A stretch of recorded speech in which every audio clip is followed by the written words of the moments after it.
Welcome to WeShineAcademy. நாம் இன்னைக்கு TNPSC Group 4 exams 2019 நடக்கிற எக்ஸாம் உடைய பயாலஜி எப்படி படிக்கிறது, உயிரியல் பத்தி எப்படி படிக்கலாம், என்னென்ன டாபிக்ஸ்லாம் படிக்கலாம் அப்படின்ற விஷயத்தை பத்தி பார்க்க போறோம். ஃபர்ஸ்ட் பயாலஜின்னு எடுத்துக்கிறோம் அப்படின்னா நம்ம TNPSC Group 4 உடைய சிலபஸ் என்னென்னலாம் இருக்கு அப்படின்னு பார்த்தா முதல்ல கிளாசிபிகேஷன் ஆஃப் லிவிங் ஆர்கனிசம்ஸ், ஓகேவா, உயிரினங்களுடைய பல்வேறு தன்மை பற்றி எப்படி படிக்கிறது, அதோடைய வகைப்பாடுகளை பற்றி எப்படி படிக்கலாம் அப்படின்ற விஷயம் தான் இந்த கிளாசிபிகேஷன் ஆஃப் லிவிங் ஆர்கனிசம்னு சொல்லுவாங்க. அப்போ உயிரினங்களுடைய வகைப்பாடுகளை பத்தி நம்ம பார்க்க போறோம். முதல் விஷயம்.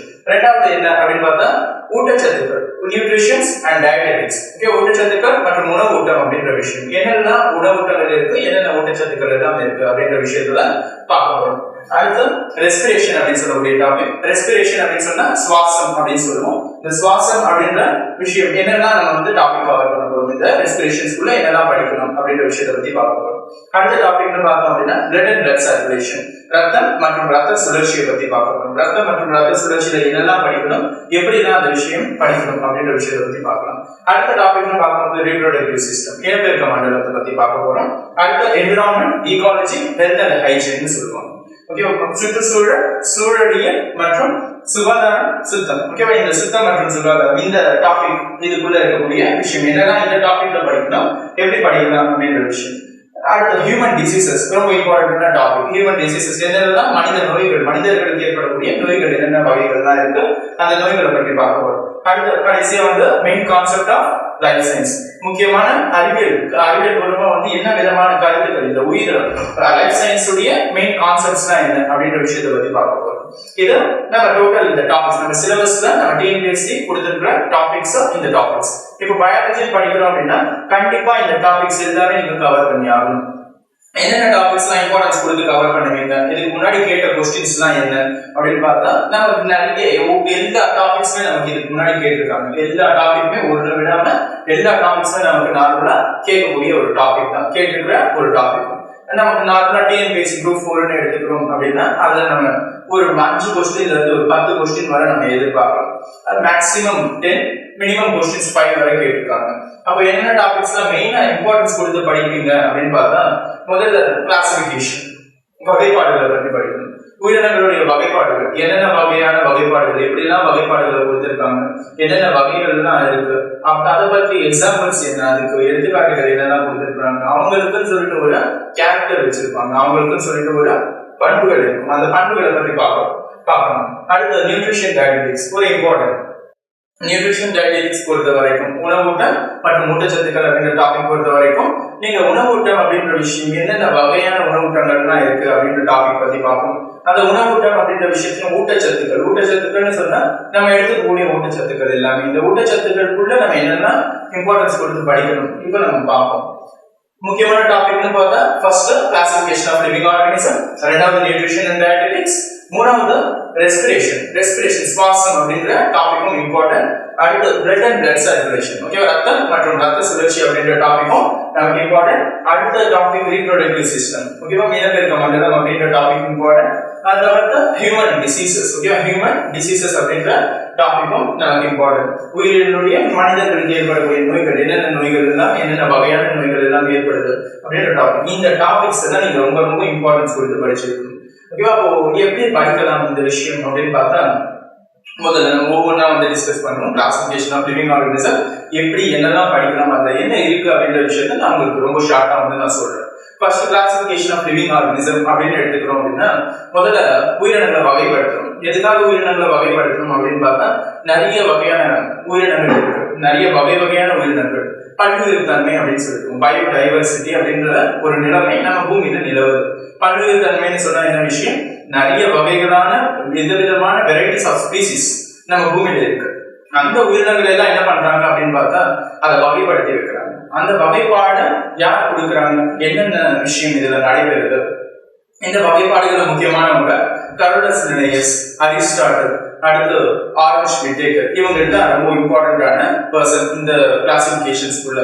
கரோடஸ் லினேயஸ் என்ன பண்ணார், ஆரஞ்ச் விட்டேக்கருடைய பங்கு என்ன, அரிஸ்டாட்டிலுடைய பங்கு என்ன, இதெல்லாம் நீங்க ஸ்கூல் புக்ஸ்ல படிக்கணும். சரி, நம்ம லாஸ்ட்ல இந்த வீடியோடைய லாஸ்ட்லயும் இதோடைய சீரிஸ் நெக்ஸ்ட் சீரிஸ் வரும், பயாலஜியோடைய சீரிஸ், அதை நம்ம பார்க்கும்பொழுது உங்களுக்கு லாஸ்ட்ல நான் அந்த லாஸ்ட் என்னென்ன லெசன்ஸ் எல்லாம் நீங்க வந்து சமச்சீர் புக்ஸ்ல படிக்கணும் அப்படின்ற டீட்டெயிலை நான் லாஸ்ட்ல உங்களுக்கு சொல்றேன். ஃபர்ஸ்ட் நம்ம டாபிக் என்னெல்லாம் படிக்கலாம் அப்படின்ற டிஸ்கஷன் நான் உங்களுக்கு சொல்லிடுறேன். கிளாசிபிகேஷன் சொன்னா பல்வேறு தன்மை நிலவரதுனால அதெல்லாம் வகைப்படுத்தி வச்சிருக்காங்க. இந்த வகைப்பாடுகள் ஒவ்வொரு காலத்துல ஒவ்வொருத்தங்க கொடுத்திருக்காங்க. அந்த வகைப்பாடுகள்ல முக்கியமானது RH விட்டைகளுடைய 5 உலக வகைப்பாடு, 5 kingdom கிளாசிபிகேஷன் சொல்லுவாங்க. அந்த 5 kingdom கிளாசிபிகேஷன் அப்படின்ற விஷயத்துல என்ன சொல்றாங்க அப்படின்னு பார்த்தா, மொத்தமா உயிரினங்கள் எல்லாத்தையுமே ஒரு 5 உலகங்களா பிரிச்சு வச்சிருக்காங்க. 5 உலகங்கள் என்னென்ன அப்படின்னு பார்த்தா, மொனிரா அப்படின்னு சொல்லக்கூடிய ஒரு முதல் உலகம், kingdom 1 Monera. Second kingdom Protista. Third kingdom fungi, பூஞ்சைகளுடைய உலகம். இரண்டாவது கிங்டம் புரோட்டிஸ்டான்னு சொல்லுவாங்க, பூஞ்சைகளுடைய உலகம். நான்காவது உலகம் தாவர உலகம், பிளான்டே அப்படின்னு சொல்லுவாங்க. ஃபிஃப்த் கிங்டம் அனிமேலியா, விலங்கு உலகம். மொத்தம் 5 கிங்டம்ஸ், 5 கிங்டம்ஸ், 5 உலகங்கள் இருக்கு. மொனிரா விலங்குகளுடைய, தாவரங்களுடைய, உயிரினங்களுடைய வகைகள். ஒன்னு மொனிரா வகையா இருக்கலாம், இல்ல புரோட்டிஸ்டா வகையா இருக்கலாம், அப்படி இல்லையா அந்த உயிரினம் பூஞ்சைகளுடைய வகைகளா இருக்கலாம், அப்படி இல்லையா அந்த உலகம் எனக்கு தாவர வகைகளா இருக்கலாம், இல்ல விலங்குகளின் உலகமா இருக்கலாம். இப்போ இந்த 5 உலகமும் எதை பேஸ் பண்ணி பிரிச்சு வச்சிருக்காங்கன்னு பார்ப்போம். ஓகேவா? எதை பேஸ் பண்ணி பிரிப்பாங்க அப்படின்னா, ஒரு முக்கியமான ரொம்ப ரொம்ப முக்கியமான ஒரு 3 மெயினான கேரக்டர்ஸ். என்ன மெயினான கேரக்டர்ஸ் அப்படின்னு பார்த்தோம்னா, முதல்ல செல்களுடைய வகைகள், என்ன வகையான செல் அப்படின்ற விதத்தை வச்சு அந்த உலகங்களை பிரிச்சிருக்காங்க.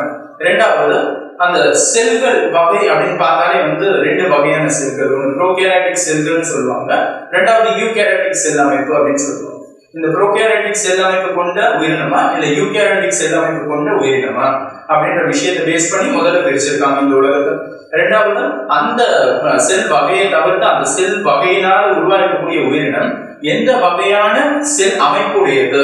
செல் அமைப்பு அப்படின்னு பார்த்தா உடல் அமைப்பு, அதனுடைய உடல் அமைப்பு எந்த வகைன்னு பார்த்தா, ஒன்னு சிங்கிள் செல்ஸா இருக்கலாம், அல்லது மல்டி செல்ஸா இருக்கலாம்.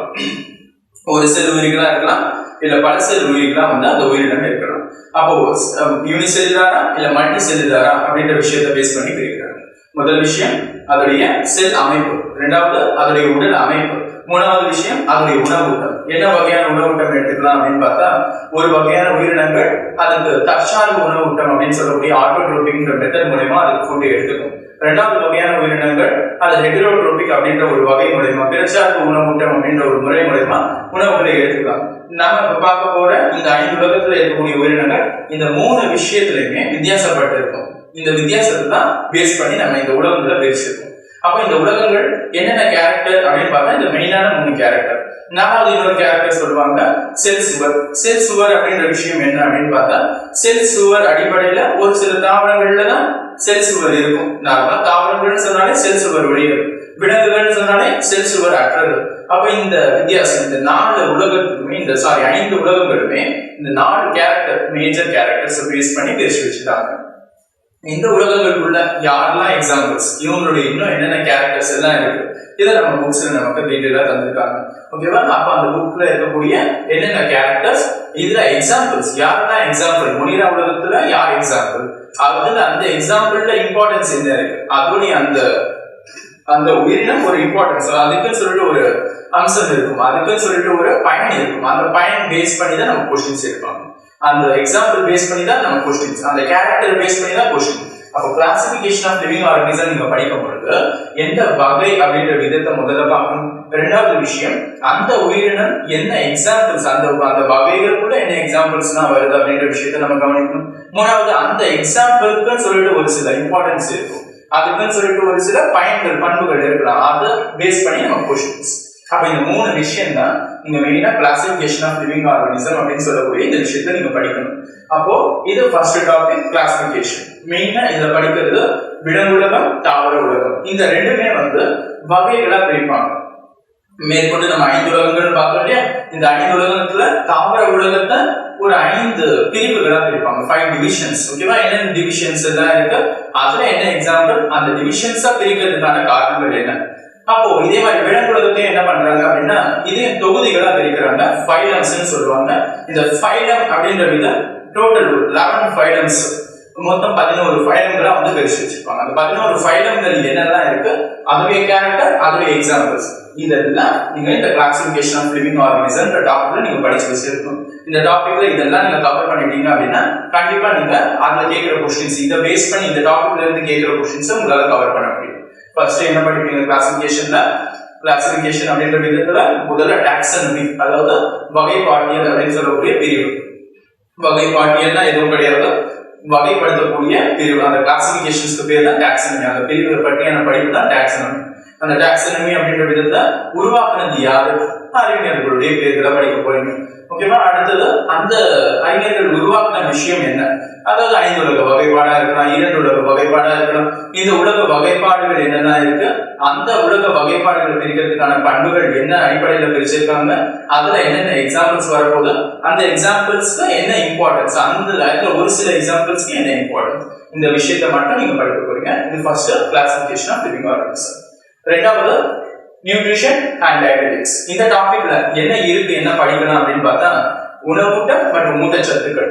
உணவூட்டம் அப்படின்னு எடுத்துக்கிட்டோம்னா நம்ம எடுத்துக்கக்கூடிய உயிரினங்கள் எடுத்துக்கூடிய உணவுகள் எதெல்லாம் இருக்கு அப்படின்னு பார்த்தா கார்போஹைட்ரேட் அப்படின்ற ஒரு உணவு, அதே மாதிரி புரதங்கள், கொழுப்புகள், நீர், விட்டமின்கள், மினரல்ஸ், தாது உப்புகள். இதுதான் மொத்தமா நம்ம எடுத்துக்கக்கூடிய உணவூட்டங்கள். அப்போ இந்த உணவூட்டம் அப்படின்ற விதத்துல இந்த உணவூட்டம், இந்த ஊட்டச்சத்துக்கள் எல்லாம் உயிரினங்கள் எப்படி எடுத்துக்குது அப்படின்னு பார்த்தா ஒரு 2 வகையில எடுத்துக்கலாம். என்ன வகை அப்படின்னு பார்த்தா ஒன்னு ஆட்டோட்ரோபிக்னு சொல்லுவாங்க, இன்னொரு வெரைட்டி ஹெட்டரோட்ரோபிக்னு சொல்லுவாங்க. தற்சார்பு ஊட்டமுறை, பிறச்சார்பு ஊட்டமுறை அப்படின்னு சொல்லக்கூடிய 2 வகைகள்ல எடுத்துக்கலாம். தற்சார்பு ஊட்டமுறைனா என்ன, பிறச்சார்பு ஊட்டமுறைனா என்ன?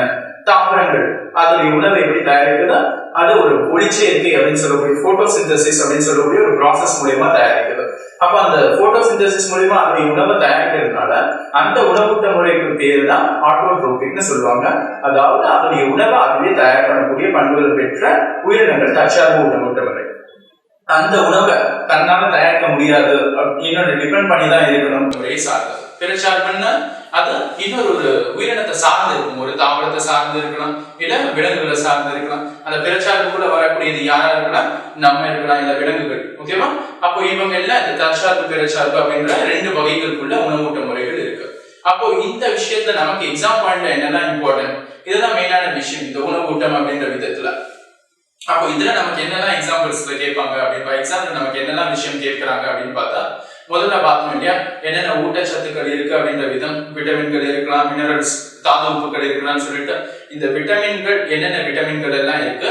விட்டமின்களே நமக்கு வகைகள் 2 வகைகள் இருக்கு. ஒன்னு நீரில் கரையக்கூடிய விட்டமின்கள், கொழுப்பில் கரையக்கூடிய விட்டமின்கள், ஃபேட் சால்யுபிள் அண்ட் வாட்டர் சால்யுபிள்னு சொல்லுவாங்க.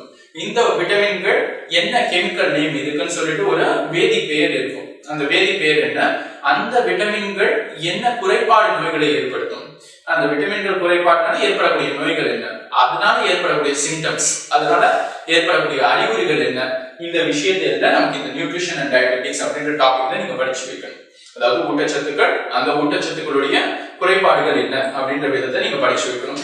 இதுக்குள்ள இருக்கக்கூடிய இம்பார்ட்டன்ட். ரெண்டாவது நியூட்ரிஷன் எடுத்துக்கிறோம் அப்படின்னா ஊட்டச்சத்துக்கள் ஆட்டோட்ரோப், ஹெட்டரோட்ரோப்னு சொன்னோம் இல்லையா, இதுல ஒரு சில உயிரினங்கள் எக்ஸாம்பிள்ஸ், அதுல என்னென்ன உயிரினங்கள் எல்லாம் ஆட்டோட்ரோப் வெரைட்டிக்குள்ள வரும், என்னென்ன உயிரினங்கள் எல்லாம் ஹெட்டரோட்ரோபிக் வெரைட்டிக்குள்ள வரும், அவங்க பண்ணக்கூடிய அந்த மெத்தட் என்ன, உணவை எடுத்துக்கிறதுக்காக பண்ணக்கூடிய மெத்தட் என்ன. இந்த ஹெட்டரோட்ரோப்னு சொன்னா அதுக்குள்ளேயே வகைகளா பிரியும்.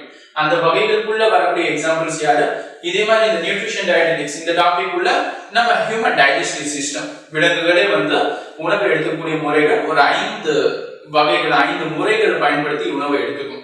அந்த 5 முறைகள் 5 ஸ்டெப்ஸ் என்னன்னா அப்படின்ற விஷயம் இருக்கும். அந்த 5 ஸ்டெப்ஸை பேஸ் பண்ணி தான் ஹியூமன்லயும் இந்த டைஜஸ்டிவ் சிஸ்டம் ஒர்க் ஆகுது. அப்போ ஹியூமன் டைஜஸ்டிவ் சிஸ்டம் அப்படின்னு சொல்லக்கூடிய இந்த விஷயம் நீங்க மெயினா படிச்சு வைக்கணும். அப்போ ஹியூமன் டைஜஸ்டிவ் சிஸ்டம் இந்த டாபிக் உள்ளவே நீங்க கவர் பண்ணணும். அப்போ இந்த டாபிக் உள்ள நீங்க என்னெல்லாம் பாப்பீங்க, நியூட்ரியன்ஸ் அப்படின்னு சொல்லக்கூடிய ஊட்டச்சத்துக்கள் என்னெல்லாம் இருக்கு அப்படின்ற விதத்தை பாப்பீங்க. ரெண்டாவது என்ன வகையான ஊட்டச்சத்துக்கள், என்ன வகையான உணவூட்ட முறை இருக்கு அப்படின்ற விதத்தை பார்க்க போறீங்க. அதுல ஈடுபடுறது யார் அப்படின்ற விதத்தை பார்க்க போறீங்க. அடுத்து மனிதனுடைய செரிமான மண்டலம், ஹியூமன் டைஜஸ்டிவ் சிஸ்டம் பத்தி தெரிஞ்சுக்க போறீங்க.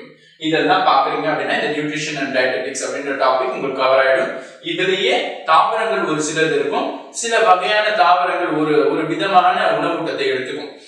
அதுல வரக்கூடிய ஒரு ஸ்பெஷல் டைப் ஆஃப் பிளான்ட்ஸ் எல்லாம் என்ன அப்படின்ற இம்பார்ட்டன்ஸை நீங்க கவனிக்க போறீங்க. ஓகேவா? இதெல்லாம் இந்த டாபிக் உள்ள நீங்க படிக்க வேண்டிய விஷயம். இதுவும் நம்ம சமச்சீர் புக்ஸ்லயே இருக்கு. நான் கடைசியா லெசன் சொல்றேன். இந்த நியூட்ரிஷன் அண்ட் டயபெட்டிக்ஸ் அப்படின்ற டாபிக் இதோட நமக்கு முடியுது இந்த டாபிக். அடுத்து ரெஸ்பிரேஷன் அப்படின்னு சொல்லக்கூடிய மூணாவது டாபிக், இம்பார்ட்டன்ட் டாபிக். அடிக்கடி क्वेश्चंस நமக்கு கேட்கக்கூடிய ஒரு டாபிக். குரூப் 4 பொறுத்த வரைக்கும் கிளாசிஃபிகேஷன்ஸ்ல இருந்து நீங்க ரிப்பீட்டடா क्वेश्चंस பார்க்கலாம். அதே மாதிரி ரெஸ்பிரேஷன்ன்ற டாபிக்ல இருந்து நீங்க ரிப்பீட்டடா क्वेश्चंस நீங்க பார்க்கலாம். அப்ப இந்த ரெஸ்பிரேஷன் அப்படின்ற டாபிக்ல என்னெல்லாம் நீங்க கவனிக்க போறீங்க, என்னெல்லாம் படிக்கணும், முதல்ல சுவாசம்னா என்னன்னு தெரிஞ்சுக்கணும். சுவாசம் அப்படின்றது என்ன அப்படின்னா ஒரு ஒரு எனர்ஜி, ஒரு ஆற்றலை உருவாக்கக்கூடிய ஒரு செயல்முறை தான் சுவாசம்னு சொல்லுவோம். ஆற்றல் எப்படி உருவாகும்? நம்ம உணவு பொருளை எடுத்துக்கிறோம். ஆற்றலுக்காக நம்ம எடுக்கக்கூடிய உணவு என்ன? உணவு இல்லையா? எல்லா பொருளை எடுத்துக்கிறோம், உணவு அப்படின்ற விதத்தை எடுத்துக்கிறோம். அந்த உணவு எனக்கு என்ன ஆகும் அப்படின்னு பார்த்தா ஆற்றலா மாற்றப்படும். எப்படி ஆற்றலா மாற்றப்படும்? அதை சுவாசம் அப்படின்னு சொல்லக்கூடிய விதத்தை பயன்படுத்தி ஆற்றலா மாற்றப்படும். எப்படி சுவாசிக்கிறோம்? ஆக்சிஜனை பயன்படுத்துறோம். ஆக்சிஜனை பயன்படுத்தும் பொழுது நான் எடுத்துக்கிட்ட என்னுடைய உணவு பொருள் எரிக்கப்பட்டு என்னவா மாறும் அப்படின்னா ஆற்றலா அது மாறுது. நான் செயல்படுறதுக்கான ஒரு செயல்முறை தான் இந்த சுவாசம். அப்போ இந்த ரெஸ்பிரேஷன் அப்படின்ற விதத்துல என்ன அப்படின்னு பார்த்தா ஒரு ஆற்றலை உருவாக்கக்கூடிய ஒரு நிகழ்ச்சி தான் ரெஸ்பிரேஷன், சுவாசம்னு சொல்லுவோம். அப்போ இந்த ரெஸ்பிரேஷன் அப்படின்ற விதத்துல ரெண்டு வகையான ரெஸ்பிரேஷன் இருக்கும். ஓகே, ரெண்டு வகையான சுவாசம். என்ன வகையான சுவாசம்? ரெண்டு வகை அப்படின்னு பார்த்தோம்னா ஒன்னு அனாரோபிக் ரெஸ்பிரேஷன், ரெண்டாவது ஏரோபிக் ரெஸ்பிரேஷன் சொல்லுவாங்க. ஒன்னு காற்று சுவாசம், இன்னொன்னு காற்றில்லா சுவாசம். Aerobic respiration, anaerobic respiration. Aerobic ரெஸ்பிரேஷன்னா என்ன சொல்றேன், அனாரோபிக்னா என்ன? காற்று சுவாசம்னு சொன்னாலே ஆக்சிஜன் அப்படின்ற பொருளை பயன்படுத்தி சுவாசிக்கக்கூடிய சுவாச முறைக்கு பேர் தான் ஏரோபிக் ரெஸ்பிரேஷன் சொல்லுவோம். அனாரோபிக் ரெஸ்பிரேஷன் அப்படின்னா என்ன அர்த்தம் அப்படின்னு கேட்டா காற்றில்லா சுவாச முறை. காற்று அதாவது ஆக்சிஜன் இல்லாத நிலையிலையும் ஆக்சிஜன் பற்றாக்குறை ஏற்படக்கூடிய நிலைகளையும் சுவாசிக்கக்கூடிய முறைக்கு பேர் அனாரோபிக் ரெஸ்பிரேஷன். அப்போ காற்று சுவாச முறையில ஈடுபடுறது யாரு, காற்றில்லா சுவாச முறையில ஈடுபடுறது யாரு? காற்று சுவாச முறை அப்படின்ற விதத்துல ஈடுபடுறது மனிதர்களா இருக்கலாம், விலங்குகள், தாவரங்கள், பொதுவான எல்லா உயிரினங்களும் ஆக்சிஜனை சுவாசிக்கும். அப்போ காற்றில்லா சுவாச முறையில் ஈடுபடுறது யாரு அப்படின்னு பார்த்தா ஒரு சில உயிரினங்கள். என்ன மாதிரியான உயிரினங்கள்? ஒரு செல் வகையா இருக்கக்கூடிய ஒரு உயிரினம். என்ன உயிரினம்? பாக்டீரியாக்களா இருக்கலாம். பாக்டீரியாக்கள் ஒரு காற்றில்லா சுவாச முறையில ஈடுபடக்கூடிய ஒரு உயிரினம். ஈஸ்ட்கள், இந்த பூஞ்சைகளுக்குள்ள வரக்கூடிய ஒரு வகை ஈஸ்ட். அந்த ஈஸ்ட்ன்ற பொருளும் என்ன? காற்றில்லா சுவாச முறையில ஈடுபடும். இந்த ஈஸ்ட்கள் காற்றில்லா சுவாச முறையில ஈடுபடக்கூடிய மெத்தடுக்கு பேரு நொதித்தல்னு சொல்லிடுவாங்க. நீங்க ஃபெர்மெண்டேஷன் படிச்சிருப்பீங்க. அந்த ஃபெர்மெண்டேஷன் ப்ராசஸ் என்ன அப்படின்னு கேட்டா நொதித்தல். அந்த நொதித்தல் அப்படின்றது ஈஸ்ட்கள் செய்யக்கூடிய சுவாச முறை, அதாவது காற்றில்லா சுவாச முறைக்கு பேரு நொதித்தல். அப்போ இதை தவிர வேற யாரெல்லாம் காற்றில்லா சுவாச முறையில சுவாசிக்கிறாங்க? விலங்குகள் நம்ம காற்றில்லா சுவாச முறையில ஈடுபடுறோம். எப்போ நம்ம விலங்குகளாக இருக்கணும். அதே மாதிரி மனிதர்கள் எப்படி வந்து காற்றில்லா சுவாச முறையில ஈடுபடுறாங்க அப்படின்னு பார்த்தா நம்ம எப்போ ஆக்சிஜன் பற்றாக்குறை ஏற்படுதோ அந்த நிலை அப்போ நம்ம ஆக்சிஜன் பற்றாக்குறை ஏற்படும் பொழுது நம்மளுடைய உடல் என்ன பண்ணும் அப்படின்னா காற்றில்லா சுவாச முறையில ஈடுபடும். அதுல ஈடுபடுறது யாரு? மசில் செல்ஸ், நம்மளுடைய தசை செல்கள் காற்றில்லா சுவாச முறையில ஈடுபடும். அப்ப இந்த தசை செல்கள் அப்படின்ற விதமும் ஒரு காற்றில்லா சுவாச முறையில ஈடுபடக்கூடிய ஒரு உயிரி. சரியா? அப்போ இதுக்குள்ள இந்த ரெஸ்பிரேஷனுக்குள்ள ஈடுபடுறது யாரு? ஏரோபிக், அனாரோபிக்னு சொன்னா இவங்க தான் இதுல ஈடுபடுறாங்க. அடுத்து இதுல இந்த ரெஸ்பிரேஷன் டைப்ல நமக்கு மெயினா ரெண்டு டைப்ஸ் இருக்குன்னு பார்த்தோம். யாரெல்லாம் ஈடுபடுறாங்கன்னு பார்த்தோம். இந்த ரெஸ்பிரேஷன்ஸ்குள்ளவே நமக்கு வந்து ஸ்டெப்ஸ் இருக்கும். உடனே வந்து இந்த ஆற்றல் அப்படின்ற விதம் வந்து ஒரு செகண்ட்ல உருவாகிட்டாலும் அது எனக்கு பண்றதுக்கான அது உருவாகிறதுக்கான எனக்கு நிலைகள் நிறைய. அந்த நிலைகள் எல்லாம் என்ன நிலைகள்? இதை பேஸ் பண்ணி தான் நீங்க இந்த டாபிக் நீங்க கவர் பண்ணணும். ரெஸ்பிரேஷனுக்குள்ள என்னதான் டாபிக், என்னதான் நீங்க வந்து நிலைகள் இருக்குன்னு பார்த்தா கிளைகோலைசிஸ் அப்படின்ற ஒரு முதல் நிகழ்ச்சி நடைபெறும். அந்த கிளைகோலைசிஸ் நடந்து அடுத்து கிரெப்ஸ் சைக்கிள் அப்படின்னு சொல்லக்கூடிய கிரெப்ஸ் சுழற்சி அப்படின்ற ஒரு நிலை நடைபெறும். கிரெப்ஸ் சுழற்சி நடந்து எலக்ட்ரான் டிரான்ஸ்போர்ட் செயின், எலக்ட்ரான் கடத்தி சங்கிலி அப்படின்னு சொல்லக்கூடிய ஒரு நிலை நடக்கும். இந்த முக்கியமான இந்த 3 நிலைகள் நடைபெற்று தான் கடைசியா எனக்கு கிடைக்கக்கூடிய ஒரு பொருள் ஆற்றலா இருக்கும். அந்த ஆற்றல் அப்படின்ற பொருள் என்ன நிலையில கிடைக்கும் அப்படின்னு பார்த்தா ஏடிபி அப்படின்னு சொல்லக்கூடிய ஒரு ஆற்றல் நாணயமா கிடைக்கும். ஏடிபி அப்படின்றது ஒரு ஆற்றல் நாணயம். அந்த பொருட்களை உருவாக்கக்கூடிய நிகழ்ச்சிக்கு பேர் ரெஸ்பிரேஷன். எங்க நடைபெறும் ரெஸ்பிரேஷன்? செல்கள்ல நடைபெறும். அப்போ இந்த செல் ரெஸ்பிரேஷன் சொல்லிடுவாங்க. இதோட இந்த செல்லா ரெஸ்பிரேஷன், செல் சுவாசம்னு சொல்லுவாங்க. அப்போ இந்த ரெஸ்பிரேஷன் டாபிக் உள்ள நீங்க இதெல்லாம் இம்பார்ட்டன்ஸ் கொடுத்து படிக்கணும். ரெஸ்பிரேஷன்னா என்ன, யாரெல்லாம் ஈடுபடுறாங்க, என்ன வகையான ரெஸ்பிரேஷன் இருக்கு, இது என்னென்ன ஸ்டெப்ஸ் மூலமா நடக்குது அப்படின்ற விஷயத்தை நீங்க படிக்கணும். இவ்வளவுதான் இந்த ரெஸ்பிரேஷன் அப்படின்ற டாபிக் உள்ள நீங்க படிக்க வேண்டியது. சரி, அடுத்த டாபிக்னு பார்க்கும்போது பிளட் அண்ட் பிளட் சர்க்குலேஷன். முக்கியமான டாபிக்ஸ் முதல்ல மூணு டாபிக்ஸ் பார்த்தோம். கிளாசிஃபிகேஷன் ஆஃப் லிவிங் ஆர்கனிசம் படிக்கணும், என்ன டாபிக்ஸ் எல்லாம் அதுக்குள்ள கவர் பண்ணணும்ன்றத பார்த்தோம். அடுத்து நியூட்ரிஷன் டயட்டெட்டிக்ஸ், உணவூட்டம் அப்படின்ற டாபிக் உள்ள என்னெல்லாம் கவர் பண்ணணும், ஃபர்ஸ்ட் உணவூட்டம்னா என்ன அப்படின்ற விதத்தையும் சொன்னேன். அடுத்து ரெஸ்பிரேஷன், சுவாசம் அப்படின்ற டாபிக் என்ன அப்படின்றத சொன்னேன். அதே மாதிரி என்னெல்லாம் நீங்க கவர் பண்ணணும் அப்படின்ற விதத்தையும் சொல்லியிருக்கேன். அடுத்த டாபிக்னு பார்த்தா ரத்தம் மற்றும் ரத்த சுழற்சி, பிளட் அண்ட் பிளட் சர்க்குலேஷன். முதல்ல ரத்தம் அப்படின்றது என்ன அப்படின்றது நமக்கு ஒரு கொஸ்டின். ரத்தம் அப்படின்றது என்ன அப்படின்னு பார்த்தா அது ஒரு திரவ இணைப்பு திசு அப்படின்னு சொல்லிடுவாங்க. ரத்தம் அப்படின்றது என்ன, ஒரு திரவ இணைப்பு திசு, அது ஒரு ஃப்ளூயிட், ஒரு டிஷ்யூ, ஓகேவா, ஒரு கனெக்டிவ் டிஷ்யூன்னு சொல்லிடுவாங்க. ஒரு ஃப்ளூயிட் கனெக்டிவ் டிஷ்யூ, ஒரு திசு தான் வந்து நம்ம ரத்தம். எதனால திசுக்கள்னு சொல்றோம்? திசுக்கள்னு சொன்னாலே அது எனக்கு செல்களுடைய கூட்டமைப்பு. ஒரு செல்கள் உருவாகுது, அந்த செல்கள் எல்லாம் எனக்கு கூட்டமைப்பா மாறிடுது, ஒன்னா சேர்ந்துடுது அப்படின்னா அது உருவாக்கக்கூடிய அமைப்பின் பேர் வந்து திசுக்கள். அந்த திசு அமைப்பு தான் நம்மளுடைய ரத்தம். அப்போ ரத்தம் அப்படின்னு சொன்னா அதுல செல்கள் இருக்குன்னு தெரிஞ்சிருது. அப்போ ரத்தம் அப்படின்ற விதத்துல என்னெல்லாம் செல்கள் இருக்கு அப்படின்னு பார்த்தா இந்த பிளட்ல இருக்கக்கூடிய செல்ஸ் 3 வகையான செல்கள். என்னென்ன செல்கள் எல்லாம் இருக்கு? முதல் செல் RBC அப்படின்னு சொல்லக்கூடிய ரத்த சிவப்பு அணுக்கள், அதுக்கு பேர் எரித்ரோசைட்டுகள்னு சொல்லுவாங்க. இந்த செல்கள் இருக்கு. இரண்டாவது செல் WBC ஒயிட் பிளட் செல்ஸ் சொல்லுவாங்க, ரத்த வெள்ளை அணுக்கள், லியூகோசைட்ஸ் சொல்லுவாங்க. மூணாவது வகையான செல் பிளேட்லெட்ஸ் சொல்லுவாங்க, ரத்த தட்டை அணுக்கள், இதுக்கு பேர் த்ரம்போசைட்ஸ் சொல்லுவாங்க. அப்போ 3 வகையான செல்களுடையது தான் நம்மளுடைய ரத்தம். முதல்ல RBC, இரண்டாவது WBC, மூணாவது பிளேட்லெட்ஸ் ரத்த தட்டை அணுக்கள். இந்த 3 அணுக்களுக்குமே 3 செல்களுக்குமே 3 வெவ்வேறு பணிகள் இருக்கும். என்னென்ன பணிகள் எல்லாம் என்னென்ன செல்கள் பண்ணுது? ரத்த சிவப்பணுன்னு சொன்னாலே நல்லா தெரியும். ரத்த சிவப்பணுக்களுடைய பணி என்ன? ஆக்சிஜனை கொண்டு போறது, கார்பன் டை ஆக்சைடை கொண்டு வருது. அப்போ காற்று, இந்த கேஸ் டிரான்ஸ்போர்டேஷன் தான் வந்து நமக்கு இந்த RBC பண்ணக்கூடிய விஷயம். இந்த RBC உடைய பணியே என்ன அப்படின்னு பார்த்தா இந்த காற்றை வந்து மாற்றிட்டே இருக்கும். சரி, அது காற்றை கடத்தக்கூடிய பணி தான் அதுக்கு. நம்ம சுவாசிக்கக்கூடிய ஆக்சிஜன் எந்த பொருள் வந்து எல்லா உறுப்புகளுக்கும் கொண்டு போகும் அப்படின்னு பார்த்தா RBC தான் கொண்டு போகும். அதே மாதிரி RBC உடைய இன்னொரு பணி என்ன? ஹீமோகுளோபின் அப்படின்னு சொல்லக்கூடிய ஒரு நிறமி. நம்ம ரத்தம் சிவப்பா இருக்கிறதுக்கு காரணம் ஹீமோகுளோபின் அப்படின்ற ஒரு நிறமி. அந்த நிறமியை வச்சுட்டு இருக்கிறது யார் அப்படின்னு பார்த்தா இந்த RBC. அப்போ இந்த RBC அப்படின்னு சொன்னாலே மெயினான ஒர்க்கே ஆக்சிஜனை கடத்துவது. இதோடைய RBCக்கு ஒரு பணி இருக்கிற மாதிரியே நம்ம அடுத்த வகையான செல் WBCன்னு சொல்லுவோம் இல்லையா? இந்த WBCக்குன்னு சொல்லிட்டு ஒரு பணி. என்ன பணி இந்த WBCக்கு அப்படின்னு பார்த்தா WBC பண்ணக்கூடிய ஒர்க் அது நோய் எதிர்ப்பு மண்டலத்தை காப்பாற்றும். சரியா, அதுக்கு நோய் தடை காப்பு மண்டலம். நமக்கு நோய்கள் ஏற்படுதா, அந்த நோய்கள் ஏற்படாம அதை பாதுகாக்கக்கூடிய பணி யாருக்குன்னு பார்த்தா WBCக்கு. அப்போ இந்த இம்யூன் சிஸ்டம்னு சொல்லக்கூடிய நோய் தடை காப்பு மண்டலத்தை பாதுகாக்கக்கூடிய பணி யாருக்குன்னா நம்ம WBCக்கு இருக்கு. அதே மாதிரி பிளேட்லெட்ஸ் ரத்த தட்டை அணுக்கள். ரத்த தட்டை அணுக்களுடைய பணி என்ன? ரத்தம் உறைதல் அப்படின்னு சொல்லக்கூடிய நிகழ்ச்சி. பிளட் கிளாட்டிங், ரத்தம் அடிபட்டா நமக்கு ரத்தம் கசியுது. இந்த ரத்தம் கசிஞ்சிட்டே இருந்தா நம்ம உயிருக்கு பாதிப்பு இல்லையா? அப்போ இந்த ரத்தம் கசியாம எனக்கு உரைய வைக்கணும். இந்த உறைதல் நிகழ்ச்சியில பங்கேற்கிறது யார் அப்படின்னா பிளேட்லெட்ஸ். அப்போ இந்த 3 வெவ்வேறு செல்கள் இருக்க 3 வெவ்வேறு பணிகளை செய்யுது. இந்த செல்கள் எல்லாம் உருவாகக்கூடிய இடம் எது?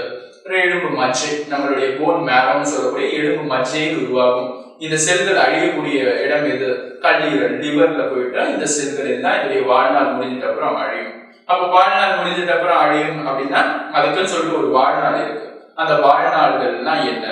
ஒரு நம்ம ரத்த சிவப்பணுக்கள் இருக்கா 120 முதல் 100 நாட்களோட 120 நாட்கள் அதோடைய வாழ்நாள் காலம். 100 முதல் 120 நாட்கள். அதே மாதிரி WBC அதோடைய வாழ்நாள் காலம் 2 முதல் 3 வாரங்கள் வரை அதோடைய வாழ்நாள் காலம். இதே மாதிரி பிளேட்லெட்ஸ் உடைய வாழ்நாள் காலம் 1 வாரம். இதுதான் வந்து இதோடைய வாழ்நாள் காலங்கள். அப்ப நமக்கு எக்ஸாம் பேஸ்ல என்ன கேட்கறாங்க அப்படின்னா முதல் விஷயம் இது, அதாவது ரத்த அணுக்களை பற்றி படித்து வைக்கணும். சரியா, ரத்தம் அப்படின்னா என்ன, அடுத்தது ரத்தத்துடைய அணுக்கள் என்னெல்லாம் இருக்கு அப்படின்ற விதத்தை நீங்க படிச்சு வைக்கணும். அப்ப இந்த ரத்தத்துடைய செல்கள் என்னென்னலாம் டீடைல்ஸ் அப்படின்றத படிச்சுட்டு அப்புறம் அடுத்து என்ன பார்க்கணும் அப்படின்னு பார்த்தா இந்த ரத்த சுழற்சி அப்படின்னு சொல்லக்கூடிய நிலையை படிக்கணும். ரத்த சுழற்சி, பிளட் சர்க்குலேஷன்ல என்னெல்லாம் படிப்பீங்க, ரத்தம் எப்படி சுழலுது அப்படின்னு சொல்லிட்டு இந்த செயல்முறை, ஒரு செயல்முறை நடக்குது இல்லையா, அந்த செயல்முறையை நீங்க படிச்சுக்கணும். அப்போ இந்த செயல்முறை யார் கண்டறிந்தா இந்த ரத்த சுழற்சி நிலையிலேயே இருக்கு நம்ம உடல்ல அப்படின்றது அப்படின்னு பார்த்தா வில்லியம் ஹார்வி அப்படின்றவர் தான் கண்டுபிடிக்கிறார். வில்லியம் ஹார்வி அப்படின்றவரை இந்த ரத்த சுழற்சியை மனிதர்களை கண்டுபிடிக்கிறார். இவர் இந்த விஷயத்தை கண்டுபிடிக்கிறார். அதே மாதிரி இந்த ரத்தம் அப்படின்றது சுழற்சி எது இந்த ரத்த சுழற்சி நடக்குது அப்படின்னு பார்த்தா நம்மளுடைய இதயம். அந்த ஹார்ட் எப்படி இந்த விஷயத்த பண்ணுது அப்படின்னு படிக்கும் போது ரெண்டாவது இந்த ரத்த சுழற்சியில நீங்க படிக்க வேண்டிய விஷயம் எப்படி செல்களை பத்தி படிச்சீங்களோ இதயத்தை பற்றி படிக்கணும். இதயம் அப்படின்ற அமைப்பு என்ன, எப்படி அதோடைய அமைப்புகள் இருக்கு, அந்த இதயத்துடைய பணிகள் என்ன, அதுல 4 அறைகள் இருக்கு, அந்த 4 அறைகளுடைய வெவ்வேறு பணிகள் என்ன அப்படின்ற விதத்தை நீங்க படிச்சுக்கணும். அதே மாதிரி ரத்தம் அப்படின்னு சொன்னா அந்த 2 வகையான ரத்தங்கள் நம்ம உடலுக்குள்ள போயிட்டு இருக்கு. என்ன 2 வகையான ரத்தம்? ஒன்னு ஆக்சிஜன் உடைய ரத்தம், அதே மாதிரி ஆக்சிஜன் அற்ற ரத்தம். ஆக்சிஜன் உடைய ரத்தத்தை யாரு பெறுறாங்க? ஆக்சிஜன் உடைய ரத்தத்தை எந்த பொருள் எல்லாம் கடத்துது, அதே மாதிரி ஆக்சிஜன் அற்ற ரத்தத்தை எந்த இதயத்துடைய பகுதிகள் எனக்கு கடத்துது. இந்த விஷயத்த டிஃபரெண்ட் பண்ணி நீங்க படிச்சு வைக்கணும். அப்போ இதயம் அப்படின்ற உறுப்பை பற்றி நீங்க நல்லா இந்த ரத்த சுழற்சின்ற டாபிக்ல நீங்க மெயினா படிச்சு வைக்கணும். அப்ப இந்த இதயம் தவிர்த்து அடுத்து எதெல்லாம் படிப்பீங்க? இந்த சுழற்சியில ஈடுபடக்கூடிய இந்த இதயத்துல இருக்கக்கூடிய வாழ்வுகள், இந்த சுழற்சியை ஏற்படுத்தணும், இந்த சுழற்சிக்குள்ள ரத்தம் போகணும் அப்படின்னா அதுல ஒரு சில வாழ்வுகள் பங்கேற்கும். அந்த வாழ்வுகள் என்னென்ன வாழ்வுகள் எல்லாம் இருக்கு, அது எந்த மாதிரியான ரத்தத்தை கடத்துது, எந்த மாதிரியான ரத்தத்தை அது பெறுது அப்படின்ற விதத்தை பேஸ் பண்ணியே நமக்கு இதுக்கு முன்னாடி நடந்திருக்கிற குரூப் 4 எக்ஸாம்ஸ்ல கேட்டிருக்காங்க. அப்போ இந்த வாழ்வுகள் என்னென்ன டைப்ஸ் எல்லாம் இருக்கு, அந்த வாழ்வுகள் என்ன ரத்தத்தையும் இதயத்துடைய என்ன பகுதியிலையும் இருக்கும் அப்படின்ற விதத்தை நீங்க படிக்கணும். மூணாவது விஷயம் என்ன? முதல் விஷயம் செல்கள், இரண்டாவது இதயம், அடுத்த விஷயம் வாழ்வுகளை பற்றி படிக்கணும். 4வது விஷயம் இந்த ரத்தத்தை கொண்டு போகிறதுக்காக ஒரு சில நாடங்கள் பயன்படும் இல்லையா, அந்த நாடங்கள் அதாவது டியூப்ஸ், என்னென்ன டியூப்ஸ் வெசல்ஸ் இதெல்லாம் பயன்படுத்துதோ, என்னென்ன ரத்த குழாய்கள் பிளட் வெசல்ஸ் இருக்கு அப்படின்ற விஷயத்தை நம்ம படிக்கணும். ஒரு 3 வகையான ரத்த குழாய்கள் தான் நம்ம உடல்ல இந்த ரத்தத்தை கடத்தக்கூடிய பணிகளை பண்ணுது. அந்த 3 வகையான ரத்த குழாய்கள் என்ன, அந்த 3 வகையான ரத்த குழாய்களுக்கும் என்னென்ன பணி, இந்த டாபிக் கூட நீங்க படிக்க வேண்டிய விஷயமே இவ்வளவுதான்.